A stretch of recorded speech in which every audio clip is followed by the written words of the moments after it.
네, 미리네 라이브 돈돈입니다. 토트넘이 개막전에서 사우스햄튼을 만나서 4대1이라는 비교적 엄청나게 다득점을 하면서 기분 좋은 승리를 가져왔습니다. 경기 결과도 워낙에 훌륭했지만 제가 이 경기를 쭉 보면서 토트넘이 얻은 가장 큰 소득이 있다. 뭐냐면 공격 루트가 다양해졌죠. 득점 루트라고 봐도 되겠죠. 그동안에 우리가 아는 토트넘 하면 케인이 내려와주고 손흥민이 공간 찾아 들어가는 거의 이런 형태의 득점이 줄을 잃었단 말이에요. 그런데 오늘 경기를 좀 보고 있으면 손흥민과 케인 이 손캐가 같이 올라오고 내려오면서 상대 수비를 더 많이 끌어당겨주고 그 공간을 좌우 윙백이죠 세세뇽과 에메리슨 로얄이 치고 들어가고요. 또 우측에는 클루세스키. 야, 드리블이 정말 뭐랄까요, 화려하진 않은데 그냥 잘합니다. 상대 공간을 부셔가면서 득점 찬스를 만들어내더라고요. 그래서 오늘 득점 실제로 세세뇽, 다이어, 에메르송 발에서 나온 상대방의 자책골, 그리고 클루세스키까지 토트넘의 주 득점원이라고 생각하기 어려운 골들이 나왔죠. 오히려 손흥민과 케인 발에서 나온 골은 없었습니다. 그리고 오늘의 4득점이요, 이 4개 득점 손흥민과 케인 없이 만든 게 2019년 4월 이후로 무려 3년 만에 나온 거라고 해요.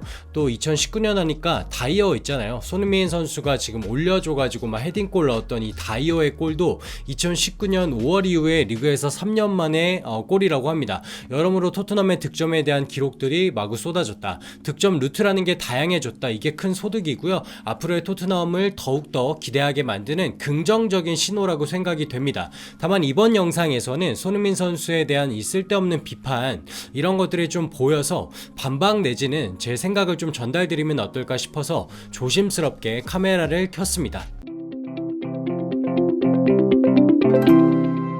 자, 분명히 토트넘의 승리, 대승이죠. 또 수비수들의 활약도 빛났고, 그리고 영입생들, 비수마, 랑글레, 페리시치의 데뷔전까지 토트넘으로서는 콘텐츠도 많고 팀의 동기부여가 될 만한 장면들이 가득했던 어젯밤 경기였는데요. 다만 손흥민 선수, 케인, 두 명의 주축 선수들의 골은 나오지 않았습니다. 그리고 손흥민 선수만 좁혀서 좀 봐보면 두어 차례 오픈 찬스 비슷한 상황이 펼쳐졌는데 한 번은 하늘로 좀 날려버렸고, 또 한 번은 케인의 공을 받았지만 골키퍼 정면으로, 그러니까 힘이 빠진 채 슈팅이 나와버렸습니다. 우리가 평소 알던 손흥민 선수의 모습은 아니기 때문에 아쉬웠어요. 이 장면만 두고서 보면 팬들에 따라서는 비판할 수도 있겠죠. 저는 늘 말하지만 건전한 비판은 선수의 발전을 위해서도 필요하다고 생각하는 입장입니다.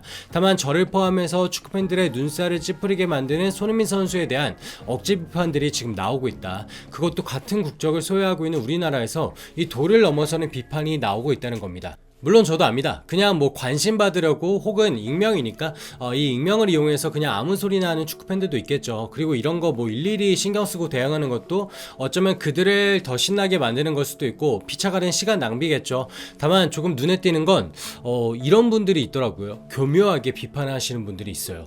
마치 주장하는 문장 뒤에 근거를 대가지고 그럴듯하게 비판을 하는 걸 제가 말하고 있는데요. 이런 건 괜히 잘 모르시는 분들이 읽다 보면 오해를 할 수 있겠더라고요. 예를 들어 볼까요? 어제 국내 유명 커뮤니티에서는 손흥민 선수가 밸런스가 좋지 않아서 공을 자주 뺏긴다. 이게 상대방의 역습을 제공하고 공격하려고 올라갔던 윙백들이 못 돌아와서 이 치명적인 공간을 내준다, 이런 의견을 좀 많이 봤는데요.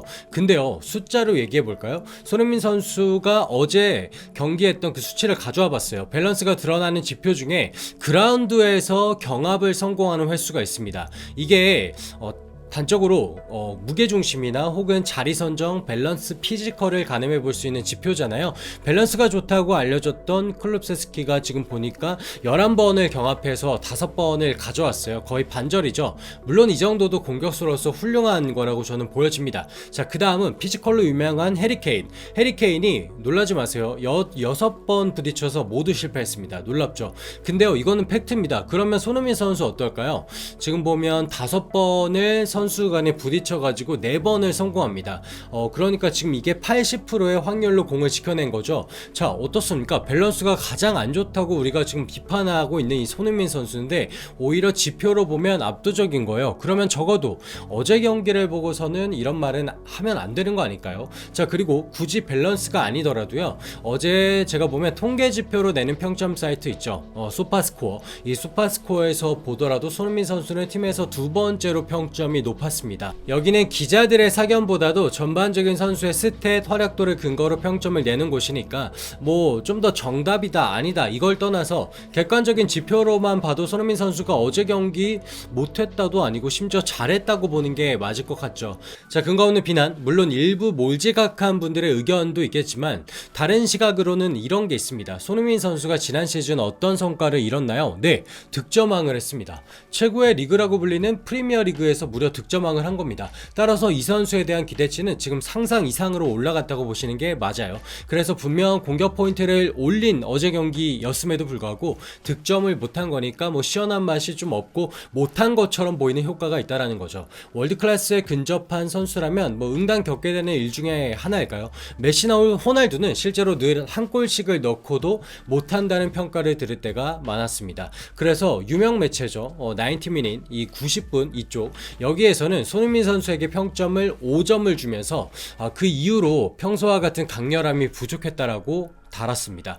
5점이면 거의 최저점인데 의견은 뭐 평소와 달랐다. 얼마나 이제 이 선수에 대한 기대치가 높았으면 이런 점수와 평가를 줬을까 이런 생각을 했어요. 그래도 5점은 좀 너무했어요. 왜냐면 나중에 평균 평점을 낼 때 이런 점수 때문에 좀 깎이겠죠. 자, 마무리하겠습니다. 손흥민 선수는 아시다시피 조금의 호평만 있으면 뭐 귀신같이 다음 경기 맹활약하거나 골을 넣더라고요. 그래서 더더욱 다음 주 뭐 첼시전이 기대가 되죠. 물론 어제 경기도 잘했습니다. 한 개도 심지어 공격 포인트를 올렸죠. 그만큼 이제는 이 손흥민 선수에 대한 기대치가 전반적으로 너무 상향 평준화됐다, 올라갔다 그렇게 보는 게 맞겠고요. 하지만 여전히 이 근거 없는 까내리기는 제발 하지 말자. 저는 이렇게 좀 경고 문구를 좀 보내고 싶습니다. 손흥민 선수는 수치로 보더라도 팀 내 영향력으로 체크하더라도 정말 잘해주고 있다. 다시 한번 말씀드리면서 오늘 영상 마무리하도록 하겠습니다. 주말 행복하게 보내시길 바라겠고요. 계속해서 토트넘의 재밌는 경기 팔로우하고 여러분들한테 영상으로 전해드리도록 하겠습니다. 여러분 안녕.